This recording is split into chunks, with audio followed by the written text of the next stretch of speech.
मेरा बात अगर याद रख लीजिएगा आप लोग, मनीष कश्यप जी आएंगे और कितने नेताओं को बर्बाद हालत आ गया था, वो देश को बर्बाद कर रहे थे। नेशनल NATIONAL नेशनल SECURITY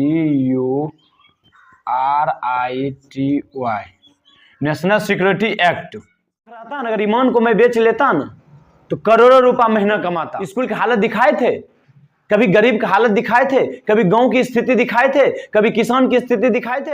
आया है तो मनीष कश्यप के आने के भारतवंशी आप देख रहे हैं एक नजर इंडिया। चलिए, हम मनीष कश्यप पर कई वीडियो बना चुके हैं और मैं आप लोगों के बीच एक और वीडियो लेके आया हूं।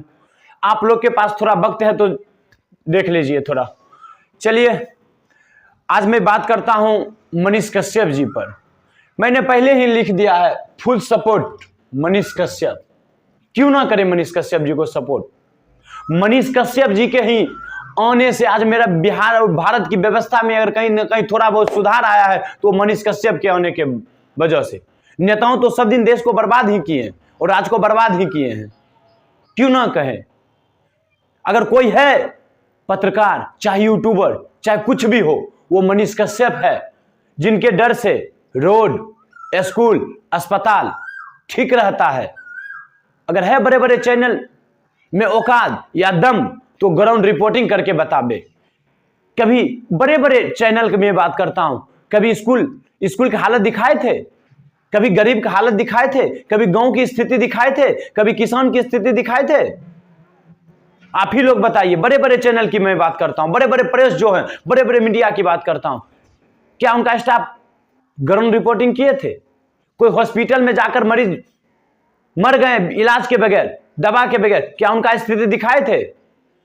अगर वो कोई है, वो मनीष कश्यप है। आज मनीष कश्यप अपने लिए कर रहे थे, आज वो सुधारने की कोशिश किए। वो एक वीडियो में पर कब्बे बोल दिए हैं, मेरा अगर शौक रहता ना, अगर ईमान को मैं बेच लेता ना तो करोड़ों रुपया महीना कमाता। और मैं लाइव स्टूडियो में बैठकर टाई लगा के 2000 टन की एसी लगाते हैं, एकदम सोफा पर बैठकर स्टूडियो से अपना न्यूज देते हैं और करोड़ों कमाते हैं।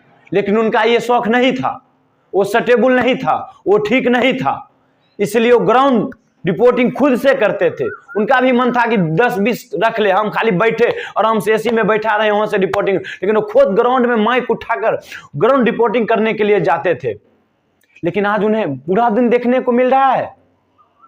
कहीं ना कहीं आज हमारे बिहार पिछड़ेपन है तो आप लोग कारण है, सही का साथ नहीं दे रहे हैं। आप लोग इसमें दोषी हैं, ना कि हमारे बिहार के नेताओं।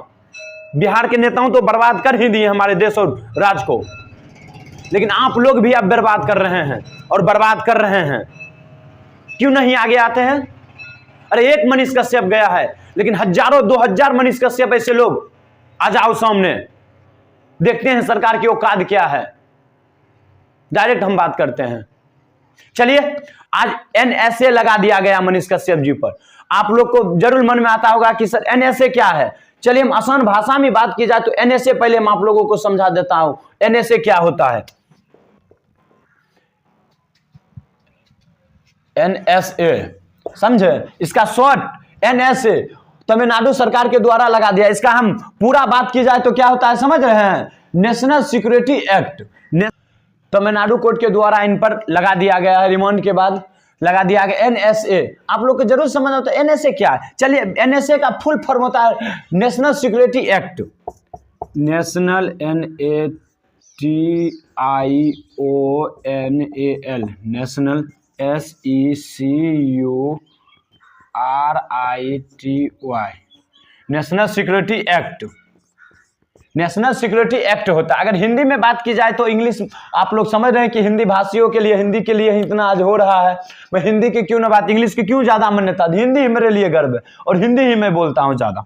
चलिए, और हिंदी भी शुद्ध नहीं बोलने आ रहा है, मैं सीखने का जरूर प्रयास करता हूं। चलिए, इसका हिंदी हो गया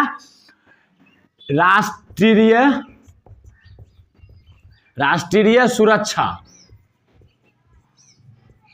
राष्ट्रीय सुरक्षा अधिनियम।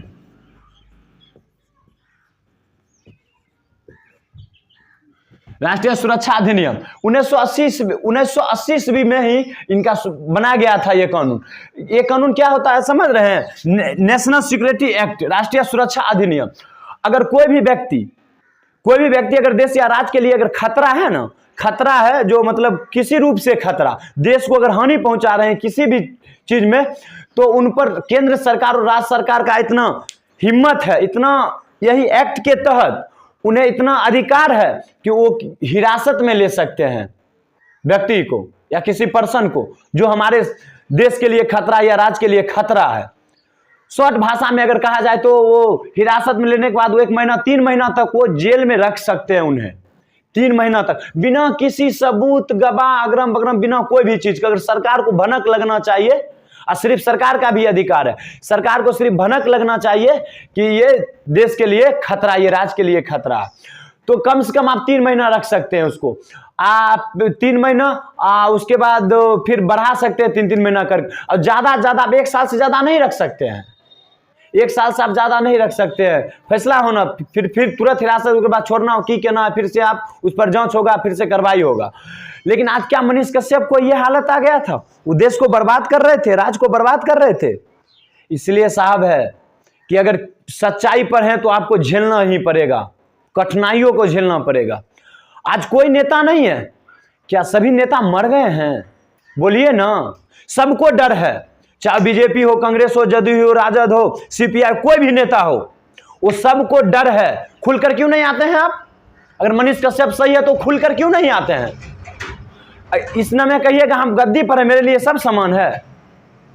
क्या बोले, मुंह तो अशब्द बात भी निकल रहा है साहब। आइए ना, आप लोग समझ रहे हैं कि मनीष कश्यप किसी को छोड़ने वाला नहीं है, चाहे कोई पार्टी का नेता हो, उनसे सवाल वो करेगा तो करेगा। और पुराना बदला लिए हैं साहब, मनीष कश्यप से पुराना बदला लिए हैं। बहुत नेता का भी इसमें हाथ है, क्योंकि मुंह तोड़ सवाल, मुंह में माइक कोंच कर सवाल पूछते थे मनीष कश्यप। सच में बोल रहे थे, फौजी का बेटा हम डरेंगे नहीं। जब गोली से डर नहीं रहे तो भाई साहब हमें केस फौजदारी से क्यों डरेंगे? इसीलिए आप सभी नेताओं से मैं गुजारिश करता हूं, अगर मनीष कश्यप से तो क्यों नहीं आते हैं आप सपोर्ट में?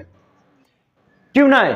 आप थोड़ा सा अगर इधर उधर हो जाता तो आप क्या से क्या कर देते हैं, देश में हड़कंप मचा देते हैं। आज उतने बड़े मनीष कश्यप जिस अंदर में है, लेकिन आज आप लोग का बोली तक भी नहीं निकल रहा है। लेकिन मैं आज मेरा बात अगर याद रख लीजिएगा आप लोग, मनीष कश्यप जी आएंगे और कितने नेताओं को बर्बाद कर देंगे कहना मुश्किल है, क्योंकि अब जनता जाग चुकी है। अब डरने वाली जनता है नहीं, वो सब उन्हें एक एक पॉइंट समझने लगे हैं। अब जनता किसी के बहकावे चढ़ावे में अब नहीं आते हैं, जनता सब शिक्षित हो चुके हैं। लेकिन ये बहुत दर्दनाक घटना कही जा सकती है, और मनीष कश्यप के लिए अगर दर्दनाक समय कहा जा सकता है। लेकिन अच्छा बात नहीं है इतना बड़ा एक्ट लगाना। मैं राज्य सरकार और केंद्र सरकार से हाथ जोड़कर मैं विनती करता हूं, जल्द से जल्द मनीष कश्यप को आप रिहा कीजिए, अन्यथा आप लोग पर भारी पड़ने वाला है। चलिए, आप लोग मनीष कश्यप जी के बारे में क्या सोचते हैं, आप लोग कमेंट करके जरूर बताएं। धन्यवाद।